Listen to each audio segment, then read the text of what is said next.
Hello everyone, ఈరోజు మీ అందరినీ సిడ్నీలో ఒక అందమైన ప్రదేశానికి తీసుకెళ్దాం అనుకుంటున్నా.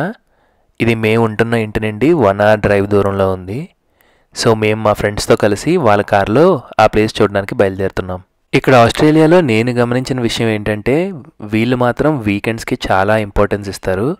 చూస్తున్నారు కదా, ఒకరేమో ఇలా కార్కి బోట్ తగిలించుకున్నారు, మరొకరేమో కార్కి ఇలా జెట్స్కి తగిలించుకున్నారు. సిడ్నీ చుట్టూ సముద్రమే కాబట్టి వాళ్ళు అలా వీకెండ్స్ సముద్రంలోకి వెళ్ళి ఎంజాయ్ చేస్తూ ఉంటారనమాట.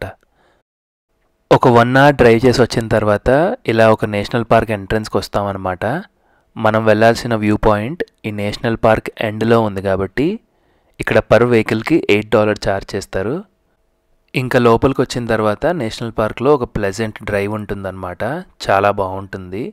అండ్ ఇక్కడ చాలా పిక్నిక్ ప్లేసెస్ కూడా ఉంటాయి. మీరు కావాలంటే ఫ్యామిలీ అండ్ ఫ్రెండ్స్తో వచ్చి పిక్నిక్ కూడా చేసుకోవచ్చు. మేమైతే ప్రస్తుతానికి డైరెక్ట్గా వ్యూ పాయింట్కే వెళ్తున్నాము. ఆ నేషనల్ పార్క్ రోడ్డు మీద అలా వచ్చిన తర్వాత ఒక డెడ్ ఎండ్కి వచ్చేస్తామన్నమాట.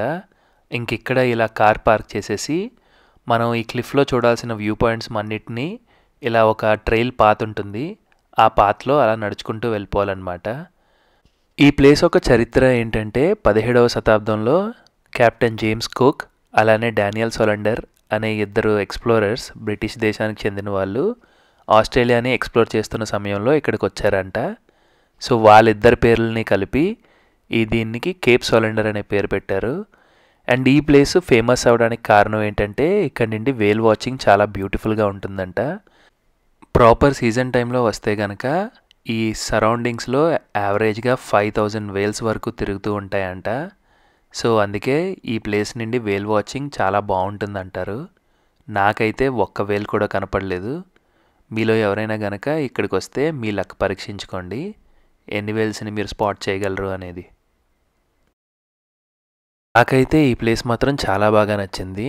ఈ నేషనల్ పార్క్లో ఒక పక్క అయితే లష్ గ్రీన్, మరో పక్క ఈ అందమైన సముద్రం, వీటి మధ్యలో ఈ పాత్ మాత్రం చాలా బ్యూటిఫుల్గా ఉంది. అలా నడుచుకుంటూ ఎంత దూరమైనా వెళ్ళిపోవచ్చు అనిపించింది నాకైతే. మంచి బైనాక్యులర్స్ ఉంటే కనుక ఇక్కడి నుండి కూర్చొని వేల్స్ కోసం ఎంతసేపు అయినా వెయిట్ చేయొచ్చు, అంత బాగుంది ఇక్కడ ఈ ప్రదేశం. ఇంకిలాంటి చోట డ్రోన్ ఎగరేస్తే ఎలా ఉంటుంది అంటారు?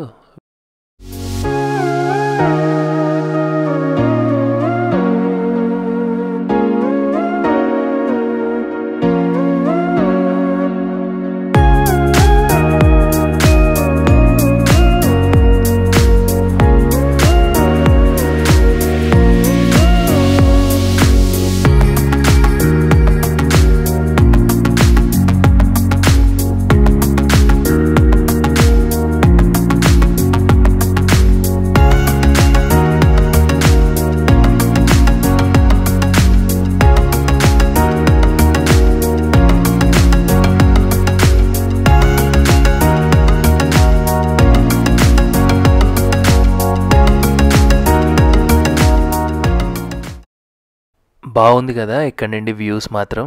మీరు ఎలా ఫీల్ అయ్యారో కమెంట్ చేసి చెప్పండి. సిడ్నీలో ఇలాంటి క్లిఫ్తో ఉన్న బీచెస్ చాలా ఉన్నాయి. ఈవినింగ్ టైంలో అలా వెళ్తే మాత్రం మంచి రిఫ్రెష్మెంటే. ఇలాంటి వీడియోస్ రెగ్యులర్గా చూడాలంటే కనుక సబ్స్క్రైబ్ అయితే చేయండి, లైక్ చేయడం మాత్రం అస్సలు మర్చిపోవద్దు.